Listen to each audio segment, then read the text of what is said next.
Hi guys! Tying up loose ends and how to do it effectively while still prioritizing important tasks and projects and experiences in life. This has been a topic that I've long been interested in, and there are some things that I've learned over the years about tying up loose ends that has been a game changer for me. And so in this video, I'm going to share them with you because if I'm interested in it, I think that you might be too. So in this video, I'm going to provide you with some food for thought because this is a beneficial topic to think about.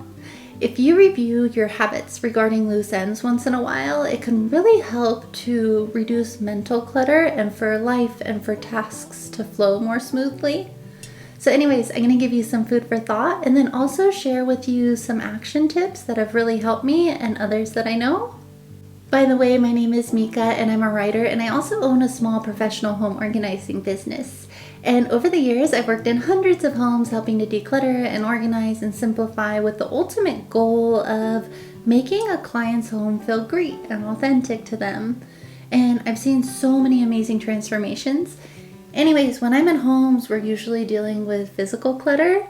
But physical clutter often goes hand in hand with mental clutter. So this is a conversation that I've had with many clients, and I've been able to see what processes work, and I've been able to see all kinds of lists of loose ends and such, which is pretty fun.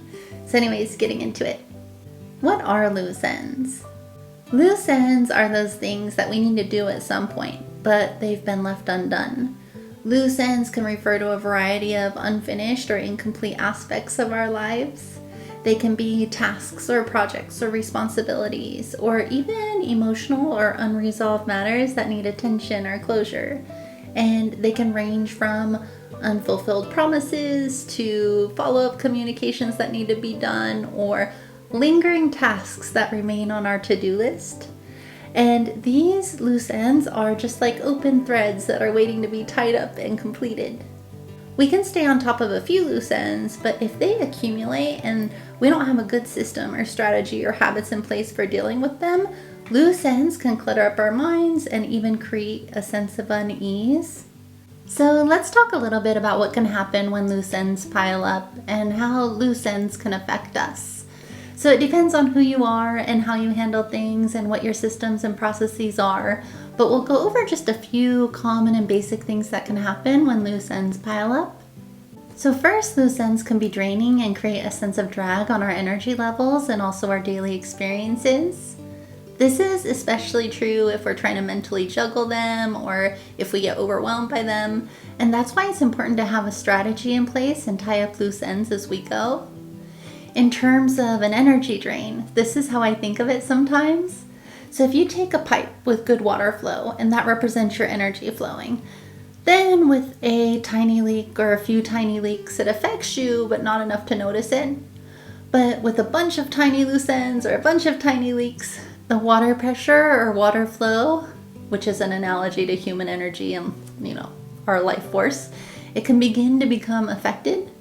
So eventually, as more leaks accumulate, it can really be a drain on your energy levels and energy flow. It could start to affect your mind, your cognitive load, which then reduces your energy.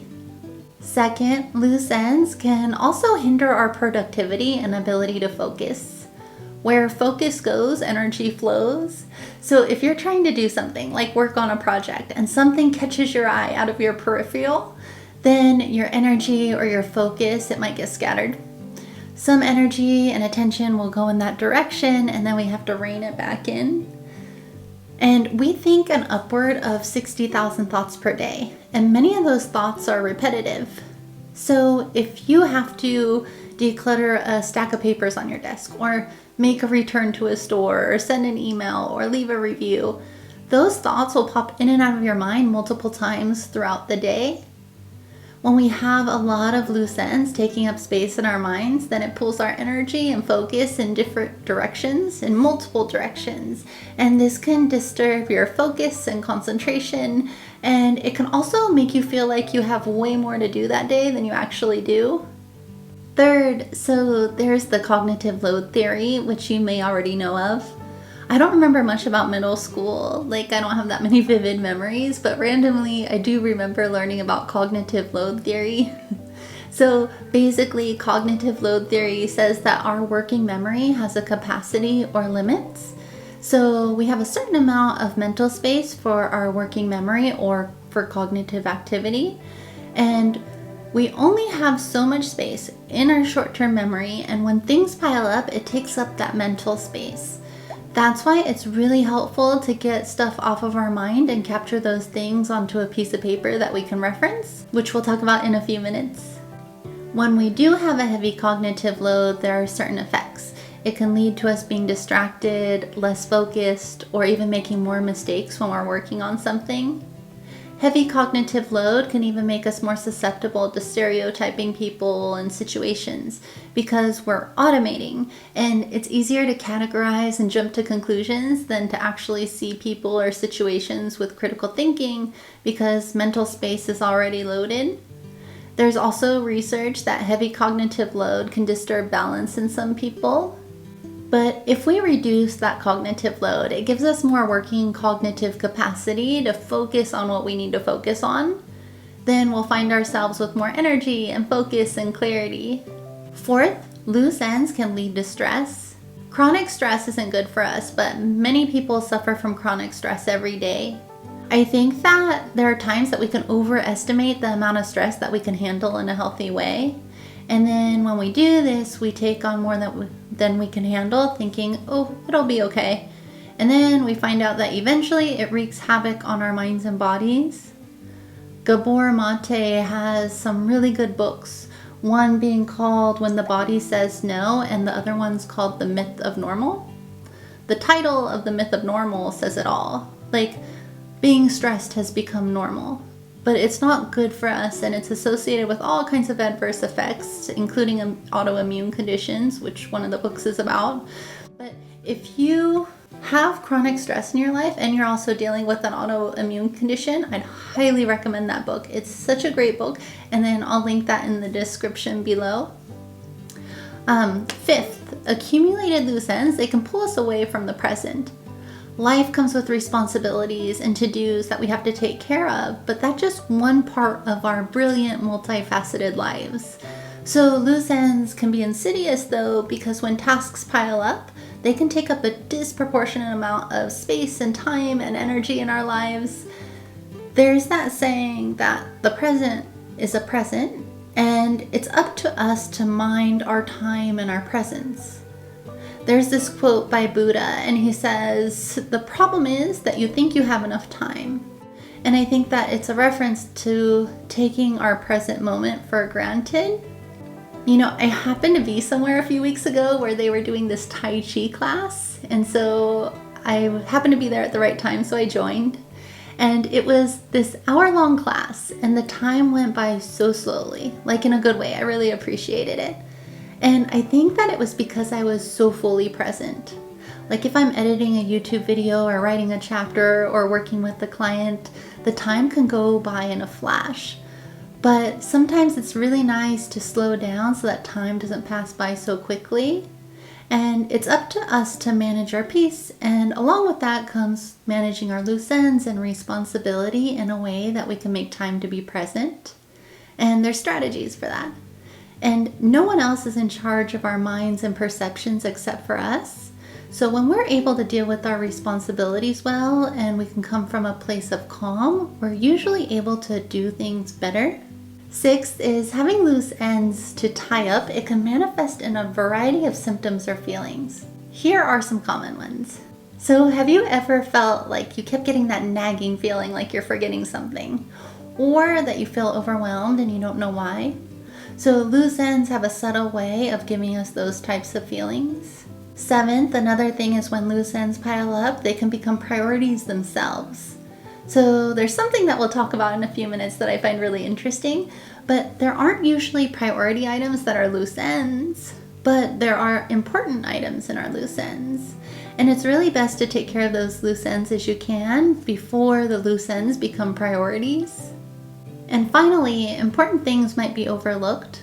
So again, I just find it so interesting that usually our loose ends, they don't consist of priorities because we tend to get our priorities done, which is great and as we should. But sometimes there are important things inside of our loose ends, and we don't want those important things to get lost in our loose ends, which we'll talk about now. But There are opportunity costs associated with having a bunch of loose ends. Because loose ends are not generally priorities, we might tend to think of them as less important, but there can be important things in there that are not urgent, and we just don't want them to get lost. So how can we tie up these loose ends? In the next section, I'm going to share with you some tips and strategies that have worked really well for me and for others that I know. Some of these tips are deceptively simple, but really effective, and all of them will go a long way, especially if you adopt them as part of your routine or they become a habit. So how to tie up loose ends? Simple but very effective strategies. First is to make a list. And I'll talk about the specifics of this, but this is so powerful. So when I was about 23 years old, I had a friend who was getting really serious about her finances, or she was really interested in the topic of finances and how to save and how to invest, but she didn't know much about this at that time, and she really wanted to learn. So she found out about this free retirement seminar where you can go learn about how to save up for retirement, and then you learn about different retirement package options. So she initially asked her brother to go with her to this seminar, but the brothers kind of made fun of her, and they're like, bro, you just turned 20 a few years ago and now you want to know about retirement packages? And so she asked me to go with her, and me, I'm so curious about everything, so I'm like, sure, let's do this.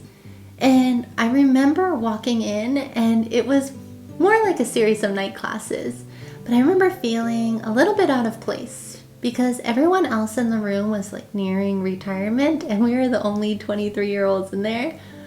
But we came in with notepads and pens, and we were taking notes, and I really wanted to learn. We both did, and so we took it seriously, and we were scribbling notes and just trying to understand things. So I know that my friend Ruby, she took a lot away from this seminar. Like, we worked together in a corporate office for years, and I remember her later investing in her 401k and knowing a lot about Roth investments and traditional IRAs and what have you. And I learned a lot too, but what I really took away from that seminar that helped me so much throughout my life was one thing. And it was that if you write something down, you are so much more likely to accomplish it. That's the one thing that stood out to me. So they told us in that retirement seminar that just by writing down a retirement plan and putting it somewhere that you can see it, there was like a 50 or 80% chance increase that you would end up with a certain amount of savings in retirement. So I don't have the exact number because it was so many years ago, but I was thinking, wow, just by writing something down and having visibility to it and referencing it regularly, you are so much more likely to achieve it. And it's not a small percentage or a small increase in the likelihood of it happening. I mean, it's a pretty good increase. And since then, I've read similar things here and there about productivity and writing things down, but that really stuck with me. And it's so simple and accessible to everyone to write things down that I think that we have a tendency to take it for granted or overlook the power of it. Everyone has access to pen and paper, and it's free and it's a simple tool, but some people don't write down their goals and priorities and to-dos. And in fact, I'm going to reference this book here called Eat That Frog by Brian Tracy. And I don't know if you've heard of it, but it's such an amazing book.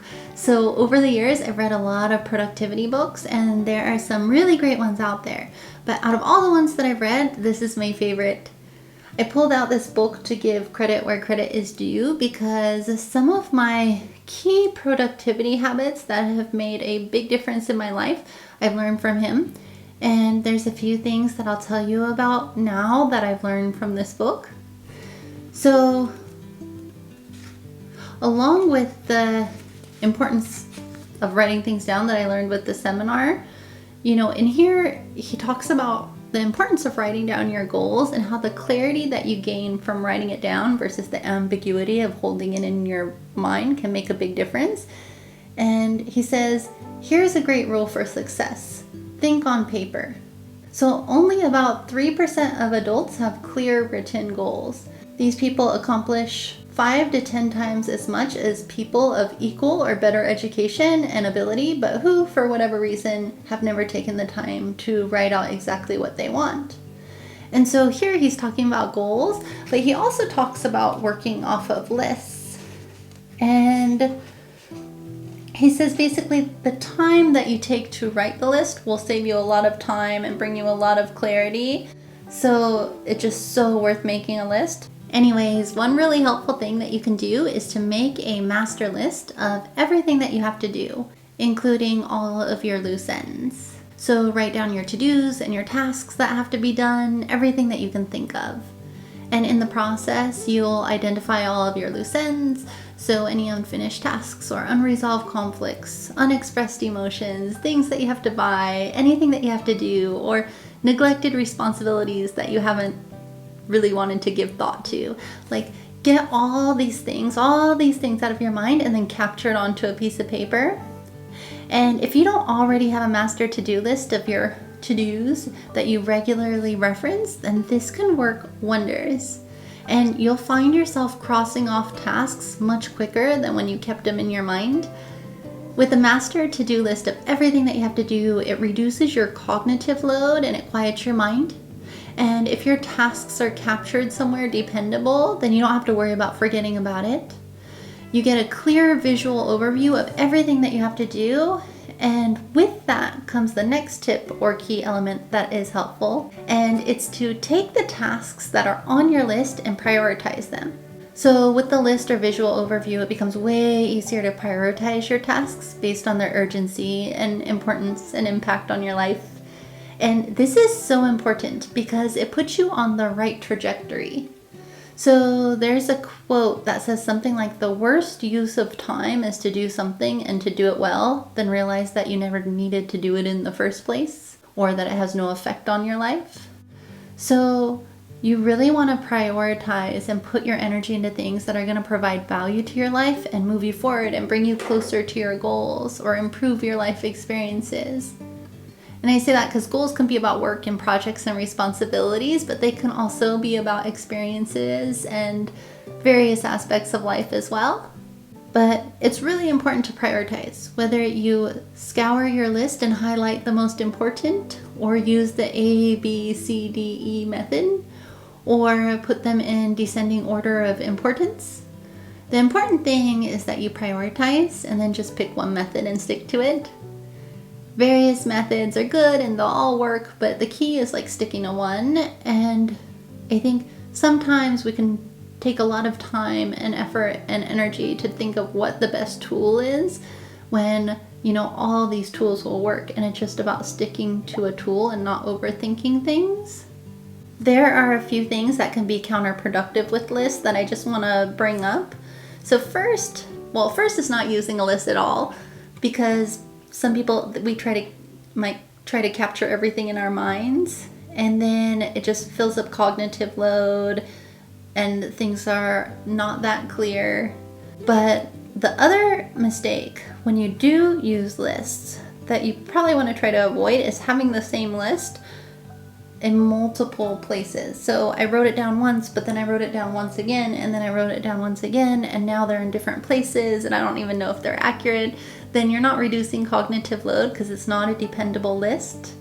And then the other thing is to make a list but then not even use it. So you basically, ideally, want your master list dependable, where you can always find it, you can always reference it, and you can just rely on it. So you just have to make sure don't lose it and to use it. So that's another key element. And I wasn't sure whether to include this in the video or not, but I think that it might be helpful to some people. So I wanted to share with you something else that I got from this book. So Brian Tracy advises to have a master list of everything, and then also to have a to-do list for the month, a to-do list for the week, and a to-do list for the day. And when I first read that, I was like, oof, that's a lot of lists. But I like him and I like his advice. And he's also dedicated a good portion of his life to studying productivity. So I tried it, and wow, it made such a difference for me. I found myself making so much headway on priority items, but with my time and energy and how I felt about what I was getting done, really optimized. So I just wanted to share that with you. If you're interested in learning more about this book, well, first you can read it, but also let me know in the comments below if you'd like me to do a video like reviewing this book, and I can take some of my favorite things from him and put them in the video. The next tip is to eliminate the unnecessary. Our priorities and interests change over time, and what might have been important to us at some point might not be that important anymore. And there might also just be things that we've committed to that with some thought we might realize that it's not worth our time or energy to do. So earlier I told you about that quote about there's no bigger waste of spending time on something and doing it really well if it doesn't even need to be done. Well, he says that also in this book. So this has been said by various wise people throughout the ages, but Brian Tracy writes, one of the very worst uses of time is to do something very well that need not be done at all. So going back to lists for a second, lists make eliminating much easier to do because instead of tasks swimming around in your mind as like confusing potential to-dos, you can get a visual on them and then think about them and eliminate them and let them go if they're not like of value to you. And you kind of know if things are worth doing or if it's going to affect your life or not, and if it's a good thing to do, good investment of time and energy. But if you are ever hesitant to eliminate things, some people have a not necessary or someday or avoid at all costs list that they put those things on. So eliminating things that you don't need to do, it's just such a big time saver. So then you create space to focus on what's important. And the next tip is don't overthink things. So we need to think about things before we do them. But there's this line that we cross when we go from thinking about how to do something to overthinking about how to do something. And overthinking can be such a hindrance to just getting things done. We might spend more time and energy and effort thinking about how to do something than actually just doing it. And because of that time that we spent overthinking, we could just be acting, right? And there's this Japanese proverb that says it's easier to give birth than to keep thinking about giving birth. And my mom used to say that quote all the time. The next tip is to create the habit of follow through. So if you start something, finish it. So again, from this book, do one thing at a time, do it well, and do it completely. So they say how you do little things is how you do big things. So you can create this habit by practicing on little things. If you don't feel like you have much of a habit of follow through, start with little things like the laundry. So if you wash clothes, then you also dry the clothes, then you fold them and you put them away instead of washing the clothes, drying the clothes, and then leaving them there. But it's all about just creating the habit of follow through. That's just one example. But say if you make dinner, then it's not just making and eating dinner and then leaving the dishes in the sink. Like practicing the follow through would be like making the dinner, eating the dinner, putting the dishes in the sink, washing them, putting everything away, getting the kitchen as it was, tidy to how it was before you started cooking. And then you've kind of completed a circle. And then if you start doing little things in that way, you'll start doing big things in that way too. Another thing is to reflect why certain loose ends have occurred in the first place.